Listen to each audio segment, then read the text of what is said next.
Hello সবাইকে। কৃষি শিক্ষা বিভাগের যারা 2026 সালে পরীক্ষার্থী রয়েছে তোমাদের সকলকে স্বাগত জানাচ্ছি আজকে কৃষিতে।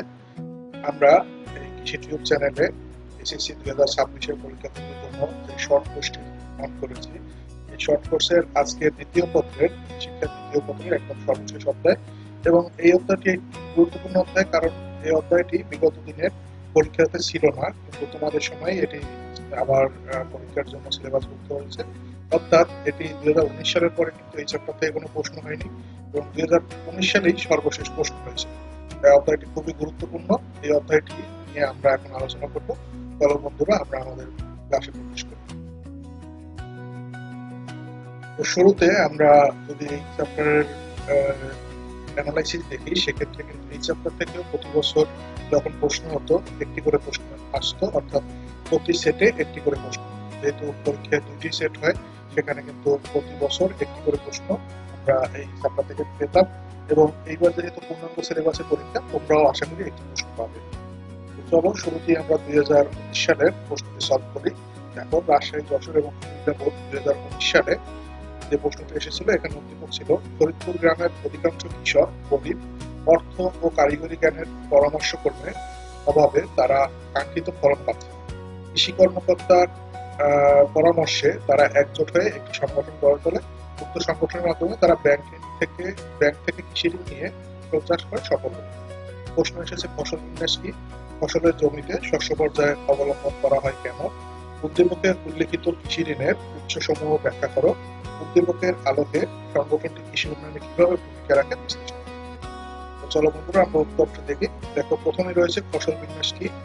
কোন এলাকার ফসল উৎপাদনের জন্য বার্ষিক যে পর্যায়ক্রম অনুসরণ করা হয় তা হলো ওই এলাকার ফসল বিন্যাস। এরপরে যে প্রশ্নটি রয়েছে, ফসলের জমিতে শস্য পর্যায় কেন অবলম্বন করা হয়। কোন জমিতে প্রতি বছর একই ফসল চাষ না করে প্রতি বছরই ভিন্ন ভিন্ন ফসল চাষ করার পরিকল্পনাকে শস্য পর্যায় বলে। ফসলের জমিতে শস্য পর্যায়ের প্রয়োজন রয়েছে। শস্য পর্যায়ের মাধ্যমে ফলন বেশি হয়, কারণ এর মাধ্যমে মাটি থেকে গাছের পুষ্টি পরিশোষণ সুষম হয়, মাটির উর্বরতা বৃদ্ধি পায়, রোগ ও পোকা দ্বারা ফসলের আক্রান্ত কম হয়, আগাছা ব্যবস্থাপনা সহজ হয়, জমির সুষ্ঠু ব্যবহার হয়, অর্থাৎ জমি কখনো পতিত থাকে না, সর্বোপরি খামারের আয় বৃদ্ধি পায়। এসব কারণেই ফসলের জমিতে শস্য পর্যায় অবলম্বন করা প্রয়োজন।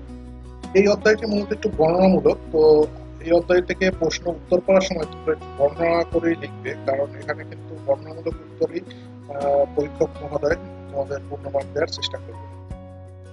উদ্দীপকে উল্লেখিত কৃষি ঋণের উৎসসমূহ ব্যাখ্যা করো। উদ্দীপকে উল্লেখিত কৃষকদের সংগঠিত কৃষি সমবায়, এই সমবায়ের মাধ্যমে কৃষকরা ব্যাংক থেকে কৃষি ঋণ গ্রহণ করেন। তাদের এই কৃষি ঋণের উৎসসমূহ নিচে ব্যাখ্যা করা হলো। এটি হলো, কৃষি সমবায়ের মাধ্যমে কৃষকরা কেন্দ্রীয় সমবায় ব্যাংক থেকে প্রয়োজনীয় ঋণ গ্রহণ করে।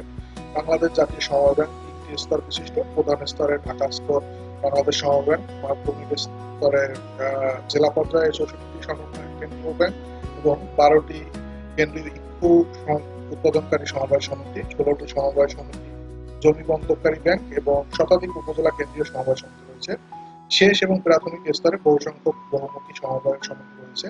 এরা সাধারণত মহিলা সমবায়, ইকোসারি সমবায়, দুধ প্রক্রিয়াজাতকরণ সমবায়, বহুমুখী সমবায়, গৃহ নির্মাণ সমবায়, শ্রমজীবী সমবায় প্রভৃতি নানা ধরনের সমবায় সমিতির মাধ্যমে কৃষি ঋণ পেয়ে থাকে।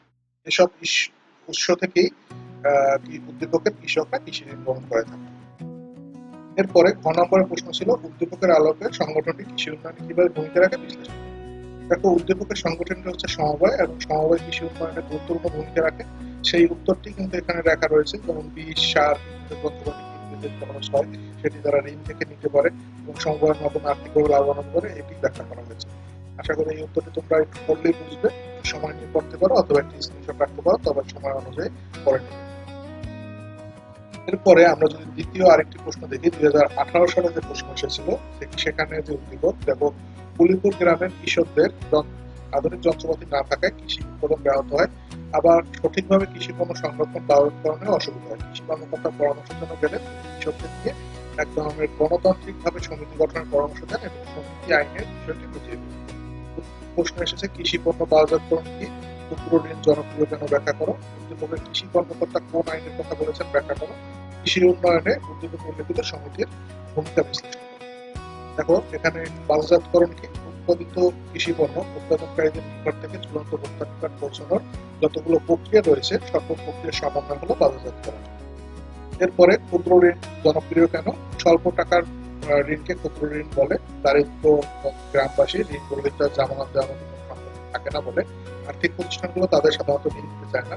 কিন্তু ক্ষুদ্র ঋণের পরিমাণ কম এবং জামানতের কোনো প্রয়োজন হয় না, তাই দরিদ্র ব্যক্তিরা ক্ষুদ্র ঋণ গ্রহণ হলে সহজে কর্মসংস্থান সৃষ্টি করতে পারে এবং আর্থিকভাবে স্বাবলম্বী হতে পারে। এ কারণে ক্ষুদ্র ঋণ জনপ্রিয়। এরপরে উদ্দীপক কৃষি কর্মকর্তা কোন আইনের কথা বলেছিলেন ব্যাখ্যা করো। উদ্দীপক কৃষি কর্মকর্তা সমবায় আইনের কথা বলেছিলেন, যে সমবায় আইন ব্যাখ্যা করা হলো। এভাবে তোমরা উত্তর শুরু করতে পারো। এখানে সমবায় আইনের কি কি ধারা রয়েছে, কয়েকটি ধারার কথা বলা হয়েছে, এরপরে আইনের উদ্দেশ্য কি সেটিও ব্যাখ্যা করা হয়েছে। তোমরা এভাবে কিন্তু এই প্রশ্নটির উত্তর লিখতে পারো। এরপরে কৃষি উন্নয়ন উদ্যোগকে উল্লেখিত সমবায়ের ভূমিকা বিশ্লেষণ করো, অর্থাৎ সমবায় কিভাবে কৃষি উন্নয়ন কাজ করে। এখানে দেখো 8টি পয়েন্ট রয়েছে। তোমরা এখান থেকে 6টি বা 7টি পয়েন্ট যদি দেখো তাহলে কিন্তু তোমার পাবে, কারণ এখানে 4 মার্কের প্রশ্ন বা এখানে যে 8টি পয়েন্ট রয়েছে তোমরা চাইলে এখান থেকে পরে নিতে পারো ভিডিওটি পোস্ট করে, অথবা একটা স্ক্রিনশট রাখতে পারো পরবর্তীতে পড়ার জন্য। দেখো 2018 সালের দ্বিতীয় সেটে যে প্রশ্ন এসেছিল যে স্বপন একজন ক্ষুদ্র চাষী, তার মাত্র 4 খণ্ড জমি আছে, তিনি বহুদিন যাবত উক্ত জমিতে ধান ও পাটের চাষ করে আসছেন। ওই জমিতে এখন আর আগের মতো ফলন হয় না। তিনি চিন্তিত হয়ে উপ সহকারী কৃষি কর্মকর্তার কাছে গেলেন। তিনি তাকে শুধুমাত্র ধান পাট চাষ করে 2 থেকে 4 বছর ব্যাপী বিভিন্ন ধরনের ফসল চাষের পরামর্শ দিলেন। এক্ষেত্রে ফসল চাষ গভীর ও অগভীর ফসল বিবেচনা সহ জমিতে বিশ্রাম দেওয়ার দরকার এ ধরনের পরামর্শ। প্রশ্ন এসেছে কৃষি সমবায় কি? শস্য পঞ্জিকা বলতে কি বুঝো? কৃষি কর্মকর্তা সম্পর্কে গভীর ও অগভীর ফসল বিবেচনা আনতে বলেন কেন ব্যাখ্যা করো। স্বপনের জমিতে আগের মতো ফলন না হওয়ার কারণ বিশ্লেষণ করো। কৃষি সমবায় কি? দেখো, একাই কৃষিকাজ সম্পন্ন করতে এবং কৃষি থেকে সর্বোচ্চ মুনাফা অর্জন লক্ষ্যে যে সমবায় পদ্ধতি ব্যবহার করা হয় তাকে কৃষি সমবায় বলে। এরপরে শস্য পঞ্জিকা বলতে কি বোঝো? এই ফসল উৎপাদন সংক্রান্ত বিভিন্ন প্রকারের তথ্য, যেমন ফসলের জীবনকাল, উপযোগী জমি ও মাটি, ফসলের বপন, রোপণ, বীজের হার, আন্তঃপরিচর্যা সহ ফসল সংগ্রহের সময়, ফলন ইত্যাদি তালিকা, ছক, চিত্র, সারণীর মাধ্যমে প্রকাশ করা হয় তাকে শস্য। অর্থাৎ ফসলের জীবনকাল, বিভিন্ন পর্যায়ের আন্তঃপরিচর্যা এবং শস্য উৎপাদনের সম্পর্কিত বিভিন্ন তথ্যাদি শস্য পঞ্জিকায় সন্নিবেশিত থাকে। এটি শস্য পঞ্জিকার মূল সহায়ক শক্তি। এরপরে রয়েছে গভীর এবং অগভীর ফসল বিবেচনা কেন আনতে বললেন, এটি ব্যাখ্যা করো। তো কৃষি কর্মকর্তা এটি মূলত আনার কারণ হলো, যদি একই ধরনের ফসল চাষ করা হয় তাহলে জমির উর্বরতা কমে যায়, এবং গভীর অগভীর যদি না বিবেচনা করা হয় তাহলে এক স্তর থেকে জমির পুষ্টি উপাদান কমে যায়। সেজন্য মূলত এটি করা হয়ে থাকে, এখানে সেটি ব্যাখ্যা করা হয়েছে।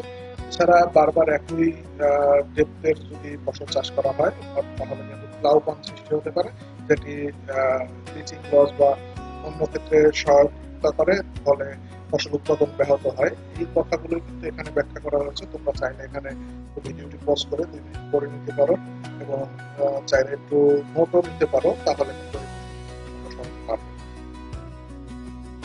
এরপরে স্বপনের জমিতে আগের মতো ফলন না হওয়ার কারণ বিশ্লেষণ করো। স্বপন তার জমিতে বহুদিন যাবত একই ফসল চাষ করে আসছে, তার জমিতে আগের মতো ফসল হচ্ছে না। এর কারণ হলো বারবার একই ফসল চাষ করলে জমির উর্বরতা নষ্ট হয় এবং একই ফসল চাষ করা কেবল এক স্তর কাপড় করে অন্য স্তর কাপড় হয়।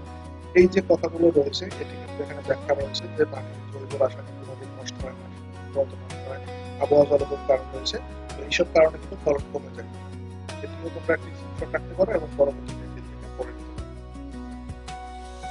এরপরে আমরা 2017 সালে একটি প্রশ্ন দেখবো। দেখো, আমাদের দেশের অধিকাংশ কৃষক দরিদ্র, তারা ফসল উৎপাদন ও কৃষি ব্যবসা বিভিন্ন প্রাতিষ্ঠানিক ও অপ্রাতিষ্ঠানিক উৎস থেকে ঋণ গ্রহণ করে থাকে। অর্থনীতিবিদ স্যার প্যাট্রিক নিকলসন বলেন, ইতিহাসের সাক্ষ্য এই যে কৃষির জন্য ঋণ অত্যাবশ্যক।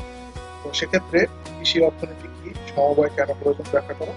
আমাদের দেশের কৃষকরা যে সকল উৎস থেকে ঋণ পেতে পারে আলাদা ব্যাখ্যা করো। বাংলাদেশের প্রেক্ষাপটে নিকোলাসের উক্তি যথাযথ। দেখো, সমবায় কি, সমবায়ের প্রয়োজনীয়তা বা গুরুত্ব, এটি কিন্তু খুব গুরুত্বপূর্ণ একটি প্রশ্ন। এটি কিন্তু পরীক্ষায় রিপিট হয় এবং তোমাদের জন্য কিন্তু এটি গুরুত্বপূর্ণ। সেক্ষেত্রে এটি কিন্তু পরীক্ষায় আসতে পারে। তো এক্ষেত্রে প্রথম যে প্রশ্নটি ছিল কৃষি অর্থনীতি কি, দেখো, অর্থনীতির যে শাখায় কৃষির যাবতীয় কর্মকাণ্ড, প্রয়োজনীয় মূলধন, কৃষি লাভ লোকসান, কৃষি পণ্য বাজারজাতকরণ ও ভোক্তাদের মধ্যে বিতরণ ইত্যাদি বিষয়ে আলোচনা করা হয়ে থাকে, তাই কৃষি অর্থনীতি। তো কৃষি অর্থনীতি 1 মার্কের প্রশ্ন, তোমরা এখান থেকে সংখ্যাটি লিখতে পারো। এরপরে সমবায়ের প্রয়োজনীয়তা, এটি একটি রিপিট প্রশ্ন, আমরা এর আগেও দিয়েছি, সেখান থেকে প্রশ্ন দিতে পারো। এরপরে আমাদের দেশে কৃষকরা যে সকল উৎস থেকে ঋণ পেতে পারে সেগুলো ব্যাখ্যা করো। আমাদের কৃষকরা মূলত দুইটি প্রধান উৎস, প্রাতিষ্ঠানিক ও অপ্রাতিষ্ঠানিক থেকে নেয়। প্রাতিষ্ঠানিক উৎস হলো বিভিন্ন আর্থিক প্রতিষ্ঠান যেগুলো সরকারের নিয়ন্ত্রণ যুক্ত, আর অপ্রাতিষ্ঠানিক হলো যেটি সরকার নিয়ন্ত্রণ মুক্ত। এখানে সেটি ব্যাখ্যা করা হয়েছে, তোমরা এখান থেকে এই উত্তরটি করে নিতে পারো। এরপরে যে প্রশ্নটি ছিল যে নিকোলাসের অর্থনীতিবিদ নিকোলসনের যে উক্তিটি সেটি যথার্থতা, অর্থাৎ পৃথিবীর স্বার্থেই কৃষির জন্য ঋণ আবশ্যক। এখানে কৃষির জন্য ঋণ আবশ্যক এই যে কৃষি যন্ত্রপাতি, সেচ যন্ত্রপাতি, গরু, সার, বালাইনাশক, শস্য গুদামজাত করা, আগাছানাশক, ফসল কখনো মারাই ব্যবহার করছে না, অর্থাৎ এসব যন্ত্রপাতি সংগ্রহ করতে অর্থের প্রয়োজন হয়। এই জন্য কিন্তু আসলে কৃষি ঋণের প্রয়োজন হয়। এই কথাগুলো মূলত ব্যাখ্যা করা হচ্ছে, অর্থাৎ উৎপাদন থেকে একদম বাজারজাতকরণ পর্যন্ত অনেক ক্ষেত্রেই আর্থিক যে প্রয়োজন বা অর্থের যে প্রয়োজন সেটি মেটানোর জন্যই কিন্তু কৃষকের এটি এখানে ব্যাখ্যা করা হয়েছে। আশা করি তোমরা এটি বুঝবে এবং এটিরও একটি স্ক্রিনশট রাখতে পারো এবং পরবর্তীতে পড়ে নিতে পারো। তো আমরা 3টি বছরের এই যে অধ্যায়টি ছিল পঞ্চম অধ্যায়, কৃষি শিক্ষা দ্বিতীয় পত্রের যে পঞ্চম অধ্যায় শেষ অধ্যায়, সেটি নিয়ে আমরা আলোচনা করেছি। এই অধ্যায়টি তোমাদের জন্য নতুন, কারণ 2019 সালের পর থেকে কিন্তু এই অধ্যায়ে কোনো প্রশ্ন আসেনি। তো আশা করি এই বছর তোমরা একটি প্রশ্ন পাবে এবং এখান থেকে যে প্রশ্নগুলো আমরা আলোচনা করেছি প্রশ্নগুলো থেকেই প্রশ্ন রিপিট হওয়ার সম্ভাবনা রয়েছে। এছাড়া কিভাবে উত্তর লিখবে সেটি আমি বলেছি। তো আজকের ক্লাস এই পর্যন্তই। আমরা এর পরবর্তীতে আরেকটি ক্লাস নিব এই তৃতীয় পত্রের জন্য। সেখানে শুধু জ্ঞান এবং অনুধাবনমূলক প্রশ্ন কোনগুলো বোর্ডে আসছে আমরা সেগুলো দেখবো, কারণ এই যে আমরা যে 8টি ক্লাস নিয়েছি, অর্থাৎ প্রথম 3 চ্যাপ্টার 2টি করে 6টি এবং চতুর্থ অধ্যায় এবং পঞ্চম অধ্যায় এই 8টি ক্লাস কিন্তু আমরা কোর্সটি সম্পূর্ণ শেষ করেছি। এখানে আমরা জ্ঞানমূলক প্রশ্ন, অনুধাবনমূলক প্রশ্ন সবগুলো আলাদা আলাদা ভাবে দেখিয়েছি, কিন্তু আমরা একটা ক্লাস সাজিয়েছি যেখানে শুধু জ্ঞান এবং অনুধাবনমূলক প্রশ্ন থাকবে। তো আশা করি তোমরা সেই ক্লাসটি দেখবে। সেই পর্যন্ত তোমরা ভালো থাকো। পরবর্তী ক্লাসে আমাদের আজকে এখানে